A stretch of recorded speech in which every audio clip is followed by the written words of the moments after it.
What's up, my wizards? Dev from SBMTG, the place with decks.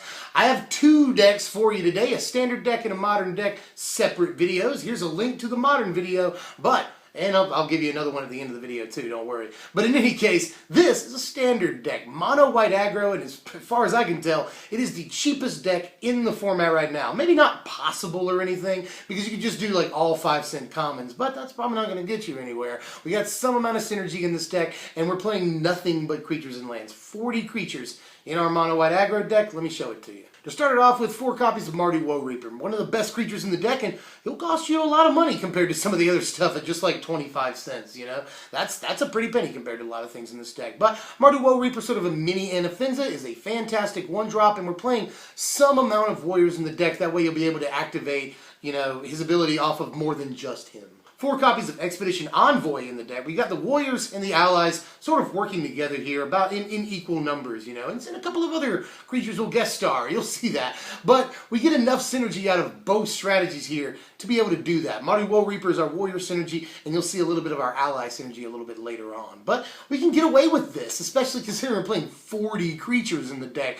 We're able to get our synergy pretty often. Expedition Envoy, a fine 1-drop, and a decent top deck if you got some allies out. Into the 2-drops, 4 copies of Topan Freeblade in the deck. This is one of those non-warrior, non-ally creatures, but just one of my favorite common 2-drops for white. Like, in a long time, honestly, a lot of value on this thing just for 2 mana. Starts off as a perfectly acceptable bear, 2 mana, 2 power, 2 toughness. That's awesome. It only gets gravy from there. So, yeah, I just like the card a lot. A 2 mana possible 3/3 is a pretty good deal. 4 copies of Consul's Lieutenant in the deck. This is sort of a mini Anthem effect. Is a fine bear. Again, you know, good stats for its mana cost. It's not a ripoff or anything. And can only get better from there. 4 copies of Kor Castigator and 4 copies of Kor Bladewhirl in the deck. I just like that one's a warrior, one's an ally. We get synergy off of both of them in different ways. And they're 2 mana, 3 power guys. That's actually really, really good. And yeah, the 1 toughness is kind of meh. But they'll trade up a lot of the time. That's not bad. And if they can go through unblocked, they're extremely efficient as far as power to toughness to mana cost ratio. So I like both these guys. And the Castigators actually can be, in some local metas, can be a little relevant. 4 copies of Kor Bladewhirl in the deck. Bladewhirl's awesome, you know. This deck, first strike is pretty great. You can wreck combat against decks with other small creatures, you know, other aggro decks.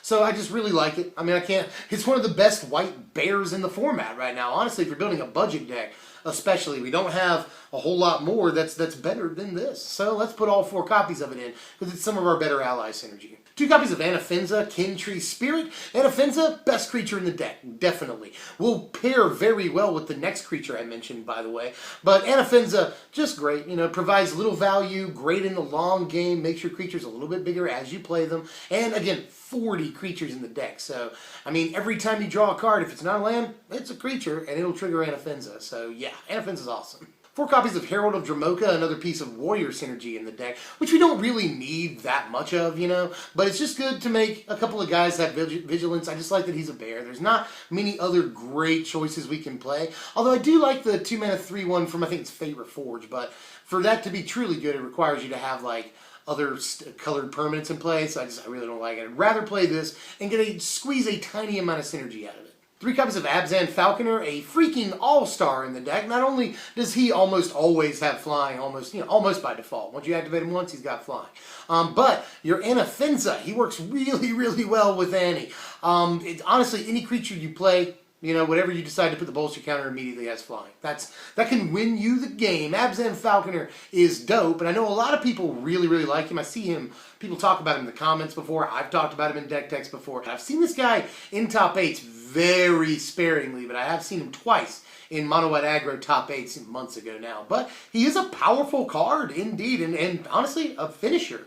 And 3 copies of Lantern Scout to finish off the creatures, and thus the main deck. It's nothing but creatures. Lantern Scout is really a great piece of ally synergy, a great top deck later on in the game. Just really breaks up stalemates in some ways, and can make the difference between you losing and you just hanging in there with those last few life, you know. 20 lands in the deck, here they are. Plains and a couple of Blighted Steppe. Again, we're playing nothing but creatures, so Blighted Steppe is awesome. You get a ton of life off this, trust me.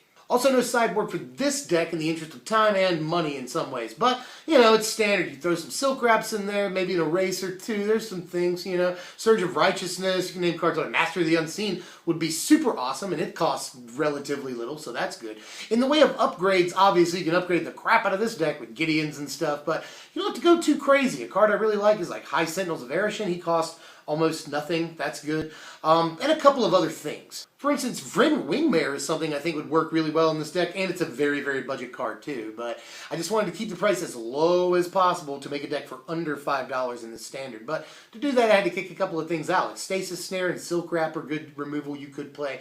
A lot of ways to fudge around with this deck and make it a better deck than it is in this base form. But if you're just getting into Magic or you have literally no money like me, then you could just play this and actually pick up quite a few games with it. You'd be surprised. That's all I got for right now. If you want to see the modern deck tech, it's just anywhere between 10 or 15 bucks. Here it is, click that, or there should be a card up here somewhere, or not a card. I think I know what I'm doing, but in any case, check out that video too. That'd be super awesome, and I want to know how you felt about this one and the other video as well. Just let me know down there in the comments, like if you enjoyed the content, or even if you didn't, you just hit the thumbs up. It takes 2 seconds. I'd really appreciate it, is all I'm saying. Merry Christmas.